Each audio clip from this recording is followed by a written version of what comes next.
So I want to welcome everyone to Adventures with Native Plants. My name is Judith Taylor, and my company is called Seeds to Plate.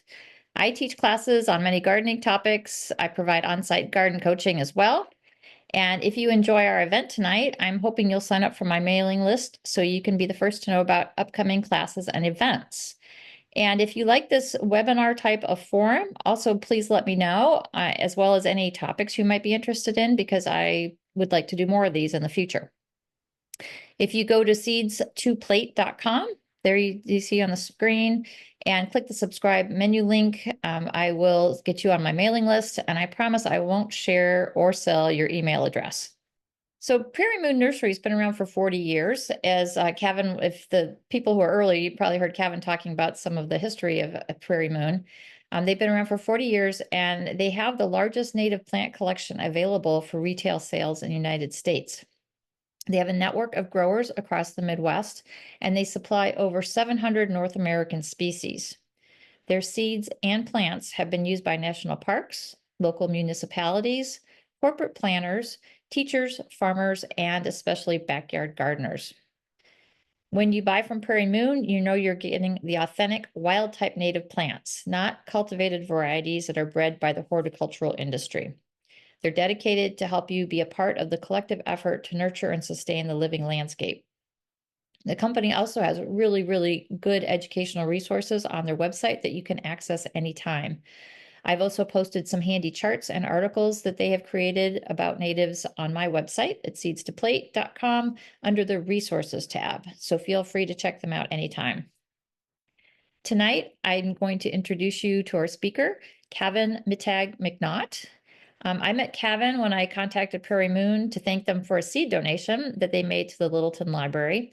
And we quickly hit it off and have had some very interesting conversations about native plants and gardening in general. I found him to be very passionate and extremely knowledgeable about native plants. Cavan joined Prairie Moon in 2019, and he hit the ground running, aiding them in various production processes, everything from plant packing and shipping to prescribed burns, field upkeep, harvesting, and seed cleaning. He gets to experience all of the spring and summer outdoor jobs. His infectious and enthusiastic attitude makes him a tremendous field crew leader for the summer interns. In the fall and winter, you can find him in the office as a member of the sales and consulting team. His background in economics and marketing makes him quick to strategize, organize, and plan his daily customer service related tasks. A few fun facts about Cavan is that he's from Minneapolis, and I think you probably heard him talking that he's lived in Minnesota his whole life. His favorite native plant is the meadow blazing star. And apparently he has some secret skills, one of which is bowling, which he's very good at. And the other one is that he hides Cheez-Its in his beard. I'm not going to ask what he does with those Cheez-Its, but just so you know. So I want everyone to welcome Cavan, and we're going to switch over this presentation.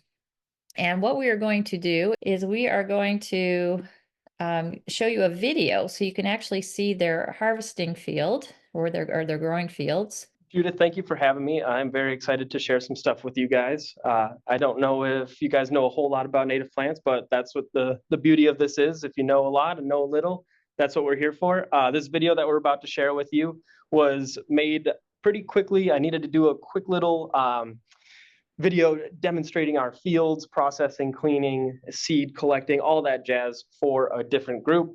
We made this on a Friday, and conveniently my son was born on that Sunday, and so we didn't get to do much editing on it. It's a little bit of a ragtag video, but it gets the point across. So if you guys have any questions, please just put them in the comments, and I would be happy to answer them right after we are done. So without further ado, Judith, there's the video. Welcome, guys. My name is Cavan. That is spelled C-A-V-A-N, and this is a little how-to on seed collecting, harvesting, processing, the whole works. So here we are on a beautiful sunny day in Winona, Minnesota. As you can see, we got plenty of fields here where we do a lot of our seed growing out and our seed collecting. This is an example of a mixed field right here. And if you just look right over there, you'll see we have an example of our monocrop species beds as well as other mixed fields. The reason why we do kind of various stuff is because a lot of species prefer being with companion plants, and some do fine on their own in monocrop plantings. So when we're out here harvesting, there's a few things that we got to take into consideration. Plant readiness is always the first consideration. If you harvest too early, you're going to be left with some seeds that are undeveloped and they're not going to grow for you. If you harvest too late, you risk having the seeds drop, which wouldn't be the end of the world because hopefully they'll turn into a plant. But in our mixed fields here, we try to get 100% of everything. Granted, we're growing this out for retail purposes, so that is our mission. These aren't remnant prairies, they're not natural areas, they're just stuff that we have created for the purpose of getting seeds. Now, if you were collecting in some state land or restricted areas, natural populations, it's best to practice only taking about a third of the species because you don't want to overharvest that species and then have it kind of die out. So here we don't really take that into consideration. We take everything. As you can see, we did leave a few of these echinacea heads. So this is a good example right here of what some seeds will look like once they are ready. The browning is a good indication. The opening of the seed head is a good indication, and all the petals are off. Granted, it is February, so we would hope that it would be ready by now. But when we're coming through here harvesting, we have these nifty tools, our harvest hooks right here. As you can see, it's got a little blade. We always wear proper equipment, which we want to use leather gloves, so you're not going to be at risk of cutting your hands or anything there. And when we come in, we usually have a little bag on our side, and we'll come through and we'll just take no more than that when we're harvesting, because a lot of times the sticks and stems, when they get into our machinery, they can cause some buildup if we harvest, say, something like that, where there's all this extra on there. So kind of minimizing the amount of unwanted, undesired parts of the plant is always a plus. So over there, you can see our tractor. That thing is probably the second hardest worker at Prairie Moon behind our coffee machine. We use our tractor for a lot of various things, snow plowing included, but when we start making fields, after we do proper site preparation, this is our friend here. This is a no-till Truax drill, and as you can see, there's multiple components up here where you can put small seed, large seed, or fluffy seed. The no-till is crucial because you don't want to disrupt the ground too terribly much prior to seeding. That could cause a weed seed bank to emerge and then all of a sudden take over your entire planting. So this machine properly drops the small seeds on the surface while also scoring the ground ever so slightly with this no-till approach right here, allowing the large seed to lay comfortably in the soil. So once we use this for monocrop plantings and also for mix areas. And once we go to harvest in those mix areas, it can get kind of difficult trying to get it all at once just due to various bloom times, seed development times, and heights of various plants. But when we do purely monocrop fields, this piece of equipment right over here is our trusty all-crop harvester. This also attaches to the back PTO shaft on our tractor. And as you can see here, we got hydraulic pumps that plug in, allowing us to set the height of which we want to harvest. This thing has been around for a while. It is a beast, a tank, and does the job. So you can see here, this wheel will spin with these varying wheels. What are the belts, conveyor belts here? This wheel will spin, collecting in the height of whatever we set it at to obtain the seed heads, and then they get sheared off down there, and they'll go up this belt here where there's a mini kind of tumble drum hammer mill sort of thing in there that will further break up the species. They'll go up that auger and out into this big container right here. Now this is ideal when we have large monocrop fields because we can do acres at a time and it only takes a day, whereas the hand harvesting, depending on the species, depending on the crew available, it can take a while. We do have usually 15 or so people maintaining our fields, but they're doing the planting, they're doing the weeding, they're doing the harvesting. So at times they can all be doing something different.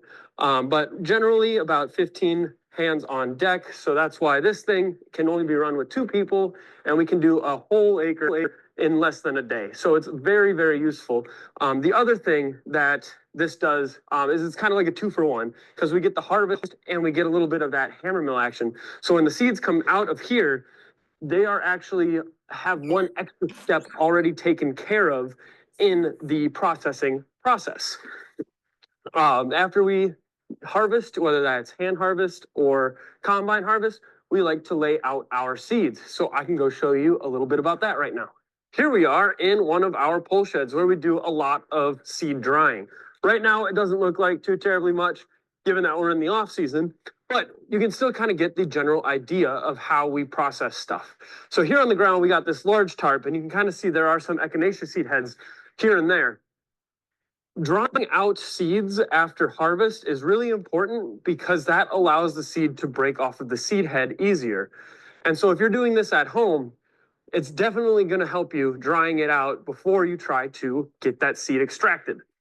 One way of doing it at home, I've heard, is people, after they dry it for a while, and again, it's going to vary depending on the species, but usually, like for example, with echinacea seeds, when you can pick them up and give them a firm squeeze and they kind of fall off, that's a good indication that they're ready to start the next stage of the processing.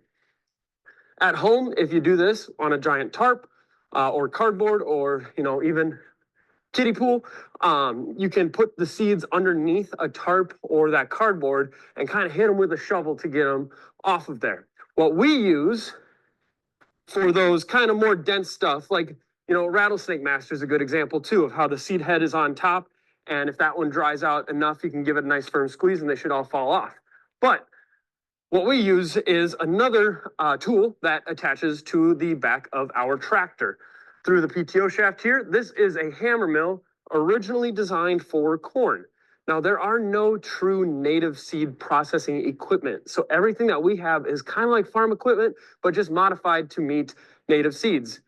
Granted, native seeds have so varying seed sizes that it would kind of make it hard for any company looking to make a quote unquote native seed processing tool to come to life in a sense. But here you can see it can pop out this screen, and there are various screen sizes depending on the size of the seed that we are trying to process that we will use in this machine. These varying seed sizes will allow, depending on the size of the seed to follow through, while all the extra stuff that we don't want, sticks and stems, will get kind of pushed to the side. And here you'll notice that we have metal teeth or hammers as a part of this hammer mill. This is actually really good for seeds that are more hard and tricky to get off of the stem, such as the echinacea or the rattlesnake master. Over here, we have a bundle thresher. This varies from the hammer mill in the sense that we, A, do not need a tractor to operate it, and B, it's a little bit more gentle on the plants that we're throwing through here. There is a tumble drum on the inside that will rotate around pretty fast and knocks the seed heads loose from the plant material. Because this one's a little bit more gentle, we use it on species that don't really need a hard hit, like the echinacea rattlesnake master that we've been referring to. We usually use this one with carrick species. After carrick species have dried out for a while, their seed head is very fragile, and even just the gentlest pinch can have them poof apart. So this little tumbling drum in here will knock those loose. The plants that we want, the seeds that we want, come out the bottom right here where we have a bag, and this is all compost material that comes out the top right here. Okay, so now we're back at the seed drying area. I just wanted to touch on a little bit of extra information about Prairie Moon, since we do a lot of work with conservation efforts and restoration practices. Every time we do a harvest in one of our beds and we lie it out to dry, we assign this tag to the harvest. Here you can see we have the species name, the genotype or ecotype, which is the location of where the seed was harvested from originally, and then just various information on where it was harvested from in terms of our fields and who produced it, being Prairie Moon or one of our consignment growers. These tags are very important, and they stick with all of our harvests from start to finish. Reason being is a lot of these restoration efforts need specific ecotypes from areas. There's a lot of times where, say, we're in Winona County here. If a Winona County expert is doing a restoration project, they may require ecotypes from within 50, 150, 250 mile radius of Winona County. So having that genetic information is very important to us. While we are in Winona County and we are growing out species in Winona County here, that is not the true genotype. The true genotype is from where it was collected originally, and that sticks with it despite it growing out in Winona County. We flip over our beds usually every 5 years to ensure that we're not inadvertently breeding in certain characteristics, making a nativar in a sense. And it's just good to have that healthy population revitalized every 5 years. So after we dry it out, we fill out all this information, and this sticks with that harvest until the very end. Over here, you can see we have another way of drying out. These boxes are called our blower boxes. There's a motor right here that operates as a fan. There's a grate that is several inches off of the bottom of this. And what this will do is kind of push air through and allow it to circulate. And that, in essence, helps dry out species a little bit better. We use these if, say, there was a dewy morning, or if there was just a rain, or if the plant material is just kind of super wet. We like to use these boxes because they're very efficient at drying. And like I was saying, drying is definitely an instrumental step in getting good seed off of the plant. Here it looks like we had some sort of aster or goldenrod drying out in there. You can see based on the drying process, it really opened up the seed head, allowing for better extraction of the seed when we send it through various equipment. And as you can see here too, whoever harvested this did a really good job not taking too much plant material to gunk up whatever item we are using to clean this. Depending on the harvest, we will either use our trusty harvesting bags, or if we're going through a large single species bed, we like to use what we have as soda bags here. These soda bags are nice because you can fit like 4 people in there. So based on plants, you can get a lot of seed in there. And then we haul it off with the truck elsewhere, and then we'll lay it out to dry. There are certain species, however, though, that like to be harvested and then processed right after without drying out. Very common is the Asclepias genus, milkweeds. If you let those dry a little too long, what's going to happen is their pods, when you go to process them, can break into the same size and weight as your seed, as your viable seed. So in that regard, when you get an ounce of seed and you have all this extra material in there, it's not really an ounce of seed. So processing milkweeds while the pod is still a little bit fresh is actually a really good idea. So that was a little blip about what we do here. Prairie Moon has about 40 acres around our offices that we harvest from. And we also rent out a lot of different fields for our production. We have some fields that are a little bit more wet that we like to grow some wetland species on. We have some fields that are sandy where we can do a little bit more dry species. And now we are experimenting with getting a large area under shade cloth so we can get a little bit more shade species, because it's pretty easy in the industry to grow out species that are in full sun, a little bit harder in the shade. But without further ado, I put together a slideshow here for everybody. We are helping pollinator friends and incorporating native plants into our landscape. As Judith said, my name is Cavan. I will be your co-host today. And if you guys have any questions, just throw them in the group chat here and we can get a little Q&A going at the end of the session here. So this is a picture of our crew. This isn't everybody, but we're standing in Rudbeckia fulgida, or the orange coneflower. And in the back, there's our offices. The front part that you can see there is kind of where the sales floor is in our seed room. The back part we use a lot for our seed processing. And the orange coneflower was a brand new planting as of last year, and this was the first year it flowered. And sometimes going by it, you needed sunglasses because that was vibrant, and it's a really pretty, very pollinator attractive plant to have in your garden. So today's presentation, the intro to Prairie Moon, was done with the video, but we're going to dive a little bit more into the importance of native plants and pollinators. We're going to try to go over some topics about native wild type plants versus cultivar or nativar species, the importance and the drawbacks of the cultivar/nativar side of things, and the importance of native plants. Historic native ranges are huge. We can do a little bit of a dive into that, talking about what's good for your garden, what's good for your area, how pure you want to be with your native plant endeavors. We'll talk about germinating from native seed, the tricky side of stuff, the easy side of stuff. And then overall, we will just use all that information to get you the right plants for your garden. So there was the video that we just did, but Why do we care about pollinators? Well, 75% of all flowering plants need pollinators. That may seem a little bit low to you, but that's 3 of every 4 species will require something to aid in its seed production, which aids in its longevity and life cycle. 1/3 of all human food crops will need a pollinator. We wouldn't have tomatoes, we wouldn't have peppers without the help of our pollinator friends. And the U of M, within the last 5 years, recently did a study. The University of Minnesota, I should clarify, a lot of U of M's. They recently did a study, and they found that with native plants around your vegetable gardens, you will see an increase in your crops. When you plant it, if you build it, they will come sort of situation. If you're putting pollinator-friendly species around your tomatoes, you can rest assured those bees that are going to that native plant are also going to visit your tomatoes and peppers. The economic value of the kind of native plant industry back in 2003 was estimated at 18 to 27 billion, so that can only have gone up exponentially since then. And the biggest thing overall is population decline.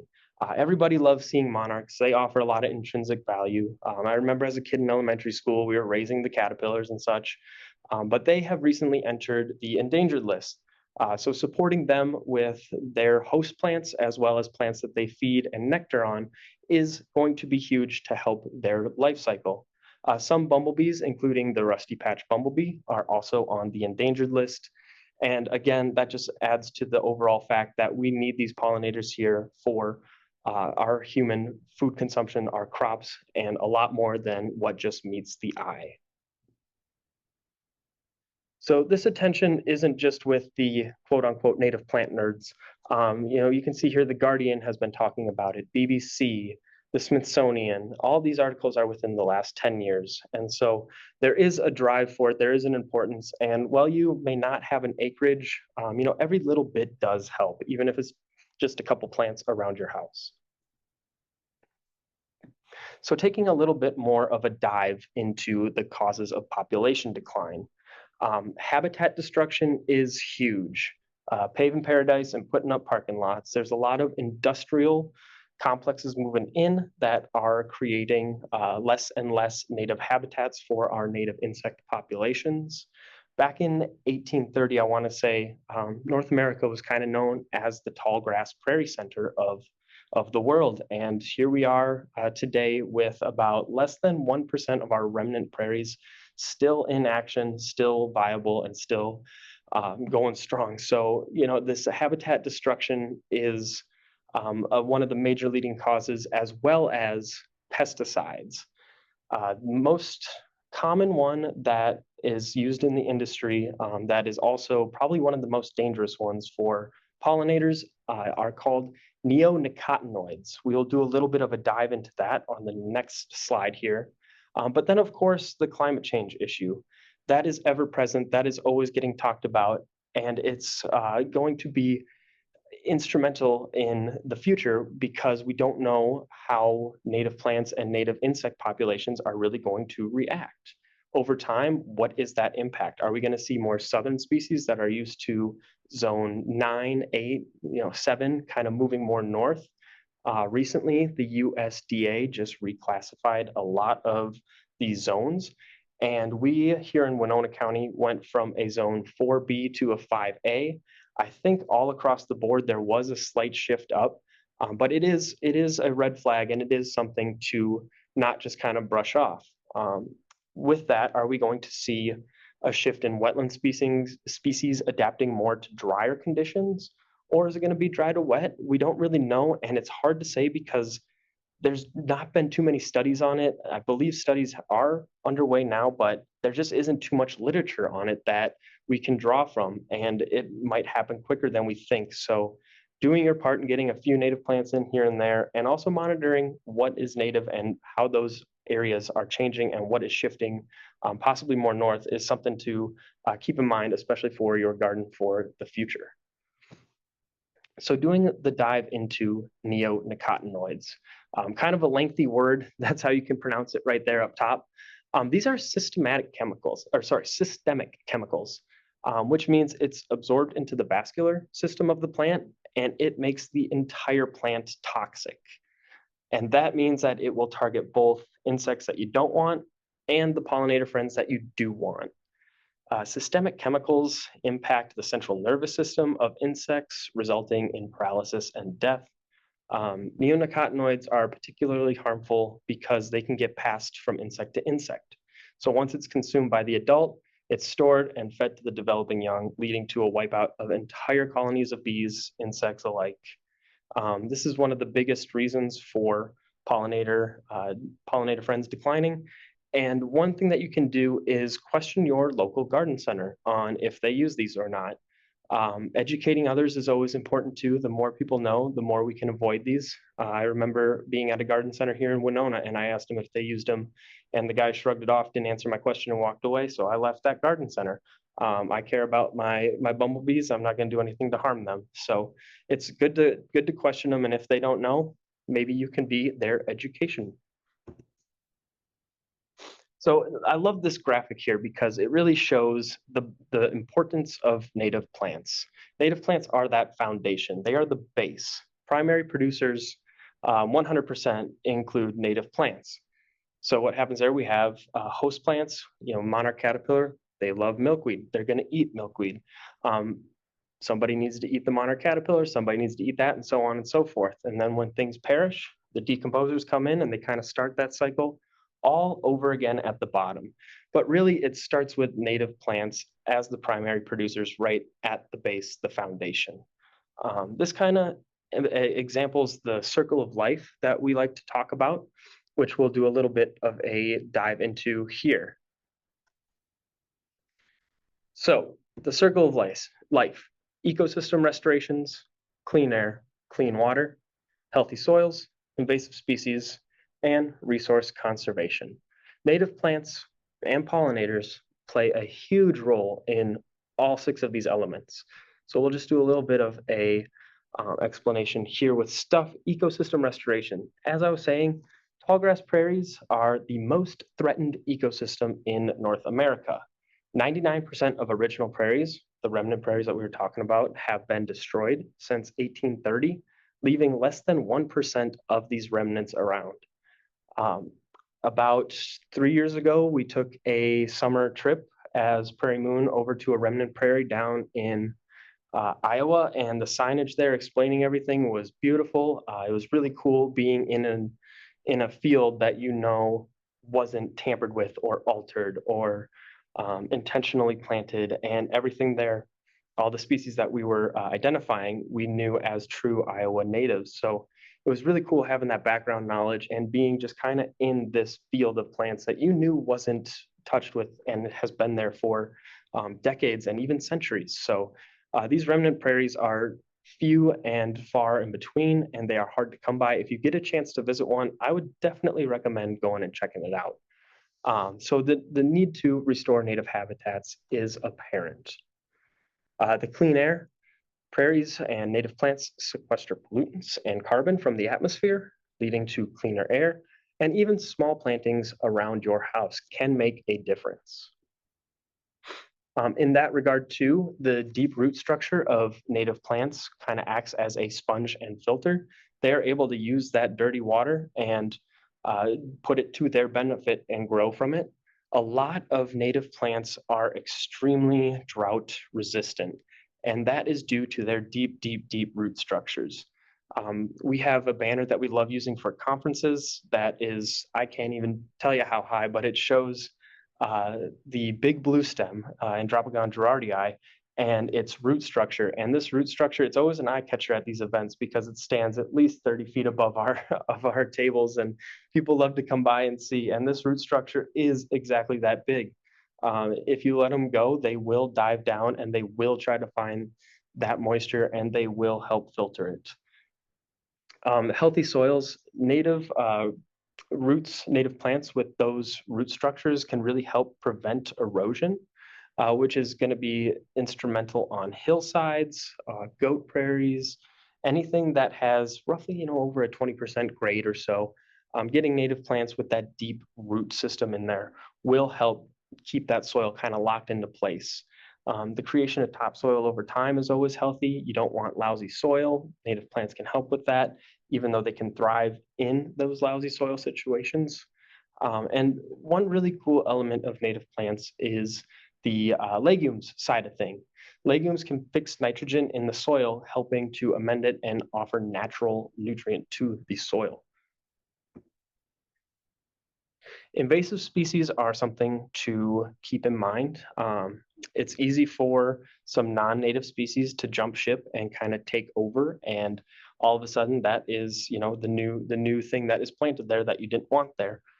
Native species will kind of create those natural checks and balances in the ecosystem and in the prairie, kind of keeping everything all together, keeping it as one unified planting rather than just having something move in. Some invasive species can mimic native plants. A good example is in this little diagram down here. We have the Phlox pilosa, or the prairie phlox here. That is a true native. And on the other side, we have Dame's rocket. Dame's rocket is very identical to the Phlox pilosa, but it is nowhere near the phlox genus in general. One way to tell Dame's rocket is 4 petals versus the 5 on phloxes that you usually find. So if it has 5, keep alive. If it has 4, go to war. But invasive species can be kind of tricky in that regard too. And some species even out of their native ranges some native species out of their native ranges can get a little bit aggressive.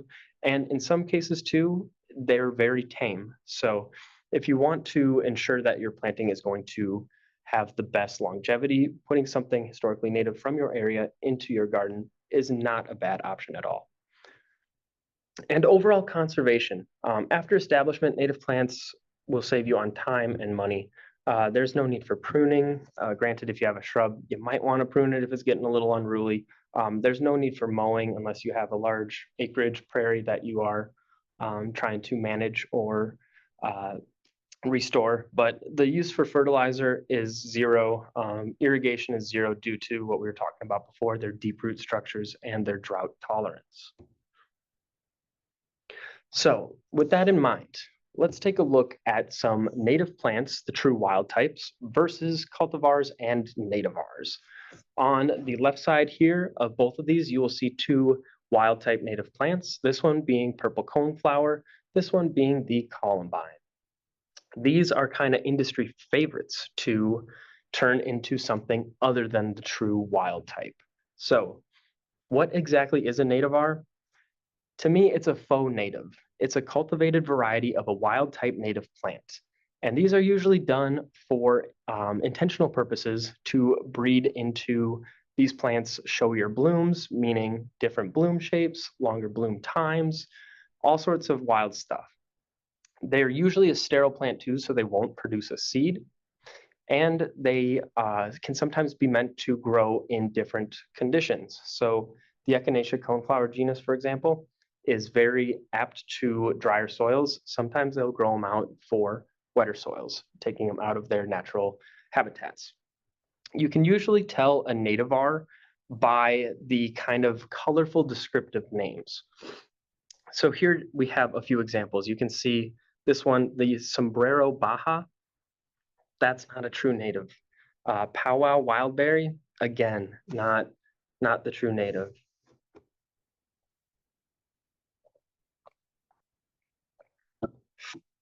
So here you can see on the far left again, purple coneflower and other variations. Now, what is the impact of these nativars? Excuse me. Well, they look pretty. You got to be careful because these varying bloom times and the shapes can confuse and deprive nectaring and pollinating insects. That's bad because these native insects are geared for their native plants, and when you're putting something that is an imposter in there, it's not going to have the same benefit hardly at all on your native insect population. These longer blooms may entice pollinators to stick around outside of their natural timeline, altering their hibernation and migration patterns. The sterile seed that we were talking about, well, that won't provide any food for the wildlife, especially those songbirds and overwintering species that may rely on that in a prairie setting. The intentional propagation will produce identical clones, and that minimizes the genetic diversity, and that natural diversity can help with those previous checks and balances in a prairie setting. So those identical clones and less diversity isn't beneficial for a planting. And in addition, native plants are adapted to be naturally found in the soil conditions where they came from. So with these nativars, you're using fertilizers to help amend the soil sometimes. You might need some nutrients. And that, again, just ties back with the beauty of native plants is that there's no need for that. And these big box stores, you got to be careful. Lowe's, Home Depot, Walmart, all these places will sell nativars as natives. And it's really deceptive and it can be very confusing. So you got to be careful and don't be afraid to quiz them. And they really enjoy a lot of they make a lot of money in the fertilizer department. So these nativars will aid in that. So now that we've talked a little bit about nativars, what exactly is a native plant? Easily defined, a plant that existed in North America prior to European settlement. Use the Latin name. If you want to be specific about a native plant, use the scientific or Latin name because that can drill the name of the plant directly to the plant. Whereas a lot of times, these common names can be thrown around left and right and used on multiple different plants. One example that we recently came across was the wild lupin. A lot of times people were associating wild lupin with the big-leafed lupin. The big-leaf lupin is naturally found out west, but when you take it outside of its native range, out east, northern Minnesota, it starts running rampant and becomes a problem in those areas.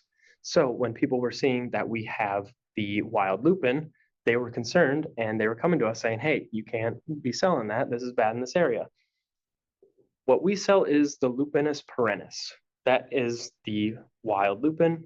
We recently changed the name to sundial lupin to reflect, it's not getting it mixed up with the big leaf lupin. That lupin is called the Lupinus polyphyllus. So by simply using that Latin name, you can easily distinguish between the plants and know which one is good for your planting area. So talking a little bit about those native ranges. There's a lot of research done on this website. I would bookmark this website because I'm a big map nerd and I love BONAP. This stands for the Biota of North America program. And here's a little screen grab that you can see of the website that's posted right there. BONAP will offer a breakdown of 1,000 different genuses, 1,000 different taxons, and it will enhance your knowledge of native ranges. When you're on this page here, it gives you the full breakdown of all those genuses, and you click into one, and all of a sudden you have maps galore. So let's do a little bit of a dive in how to read these maps. Right here is the key. So you'll see a lot of different colors can be on these maps. It looks like a lot right now. I'll show you some examples that we can decipher. So, excuse me. Up top, you'll see Aquilegia canadensis, or the columbine. This one is a true native plant, very common in the Midwest and out east. And you will see those various counties that are highlighted in the lime green. That means it is historically native to that county. When it is a county filled in with the lime green color, the entire state will be dark green to say that it is just present in that state. If you look down near Alabama and Mississippi, you will see, and parts of Florida too, some of those counties are filled in with yellow. That means that it is historically native to that county, but it is rare in that county. And so a lot of times restoration efforts will like finding plants that are historically native and rare to those counties so they can reintroduce them to the natural populations. So that's how you read the native ones. Oh, and then, sorry, the brown states that aren't filled in with anything, it's just not historically native there. Looking down on the bottom map, that is the Queen Anne's lace. This one was, I believe, a Eurasian species that was brought over for home gardens. And guess what? It liked the sun, soil, everything of the conditions here, and it ran rampant. So now it is a problem. The light blue counties that are filled in mean that it is not native to North America, but it is found in that county. And when that occurs, it'll fill the whole state in blue. The pink means that it is noxious. So it is a problem in that county. And you will see right here, this is where we reside. This is Winona County. and Winona County is filled in pink. That means that it is noxious in our area. And I can tell you firsthand, being on the field crew, it is everywhere. You think you pull it out all the time and it comes right back. It is very hard to get rid of. It's usually up to Big Ag that determines that. If it's going to be an issue when they're doing corn and soybean harvest or just stuff along that line, Big Ag, DNR, and government will decide what is considered noxious and not. But that's a little bit on how you read these maps. So you might be wondering, what is historically native to my state? There's a lot of Google searching that you can do, and it might not yield the best results, but using these maps is a sure way of deciphering what is native in your state, even down to your county, versus what is not, or even maybe non-native or noxious. In the background, you can see this is Prairie Moon's website. On the far left, after you click on our seeds tab, or any tab really, we have a filter results column. That filter results column, we just incorporated last year a native range. And so when you click into that drop-down menu, you can find any state and you can select that and it'll pull up. Like Judith was saying, we offer approximately 700 different native plants. And this will pull up everything that is historically native to Massachusetts. So of those 700 items that we have, you can see there about 370 are historically found in your state. So it's a nifty tool for the native gardener and those of you that want to be true and pure. Very, very useful tool to have to ensure that what you're putting in your garden is going to be historically native to your state. You can see a little bit more too above that. The sun and soil conditions are huge. We'll talk about that in a little bit. But our website really allows you to filter down and find what species are going to do well in your area based on the parameters that you want to select. So with all that in mind, let's talk about how to establish a pollinator garden. Observing your site, defining objectives, set the budget, make your plan, prepare the site, plant the garden, control the weeds, long-term management. It sounds like a lot, but it is fairly easy. So let's jump in.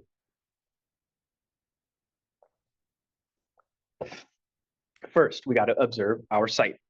We want to know the square footage or the acreage if you're doing a larger size. Larger areas, you usually want to go from seed. It's more economical. Smaller areas, don't be afraid to use plants or bare roots. But then you really want to dial in on the sun and the soil conditions. Full sun to us is 6 hours of direct light or more a day. Partial sun is anywhere from 3 to 6 hours. And then full shade still gets some, but it could be 3 to 0 hours. When we do our soil conditions, we go from dry all the way up to wet. Dry means it is sand. It's basically like you're planting a beach.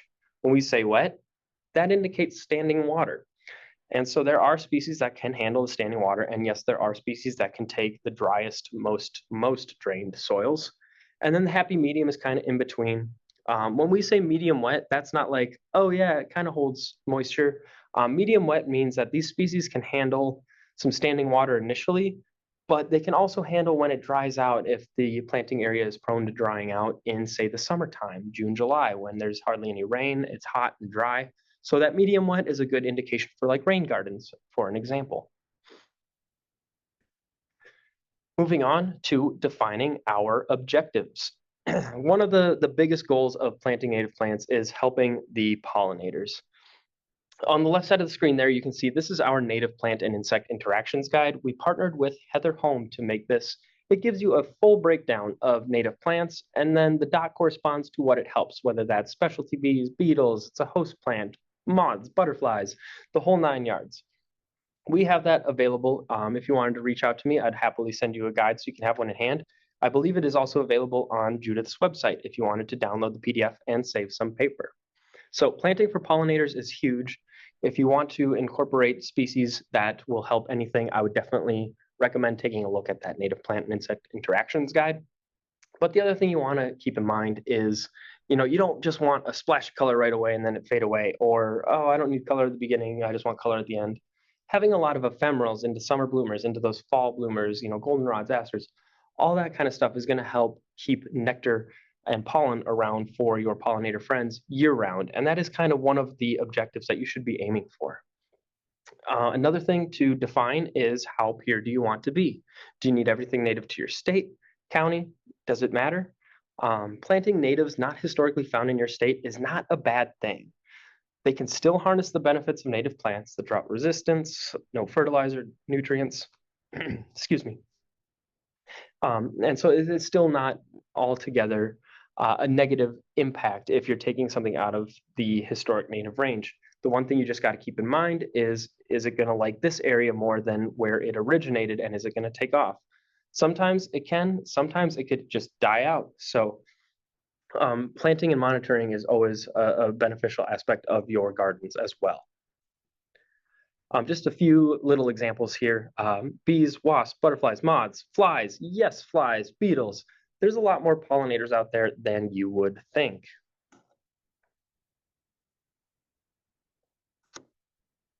So native plants kind of go beyond the wildflowers when you're helping pollinators.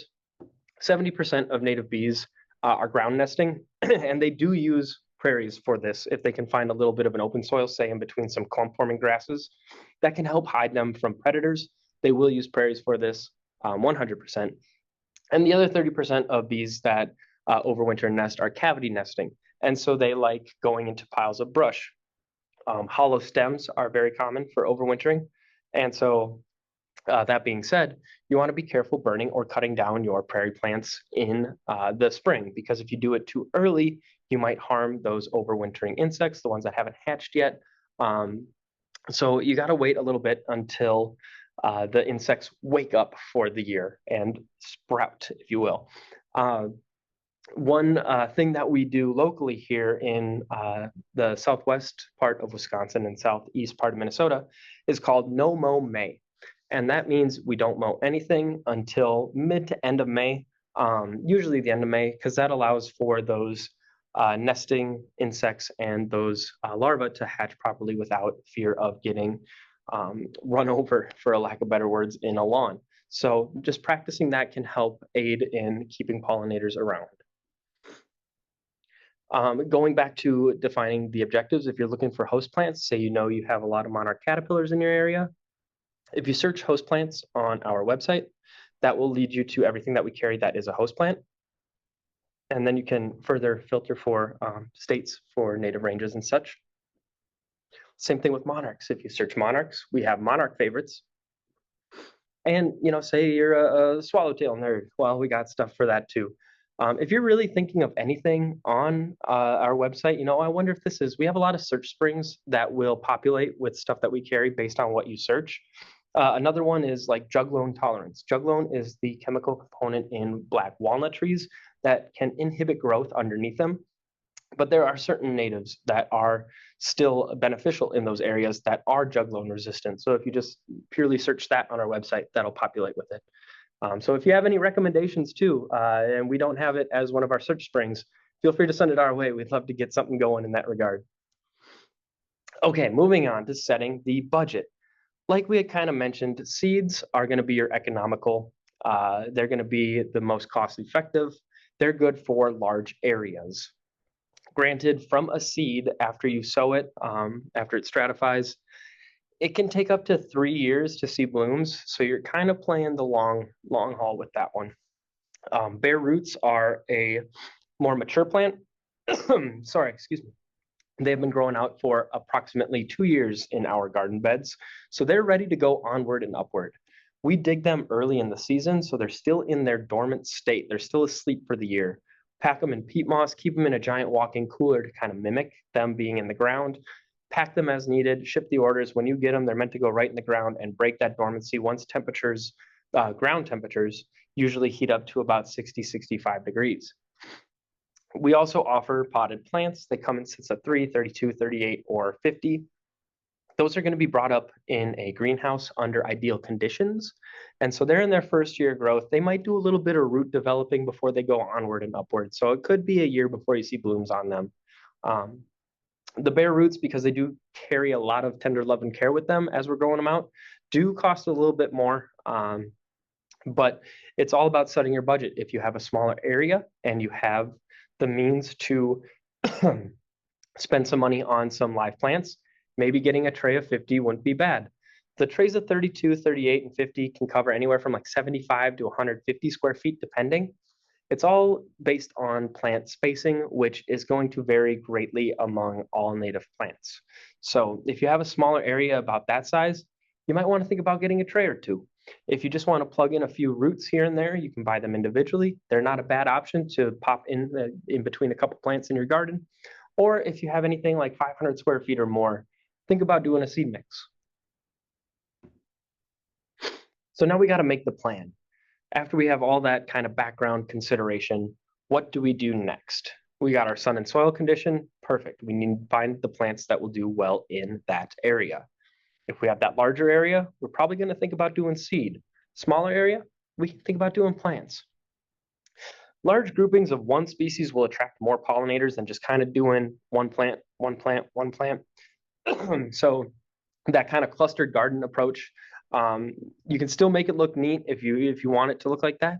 But if you get more than just one plant into your garden, chances are you will attract more pollinators that way.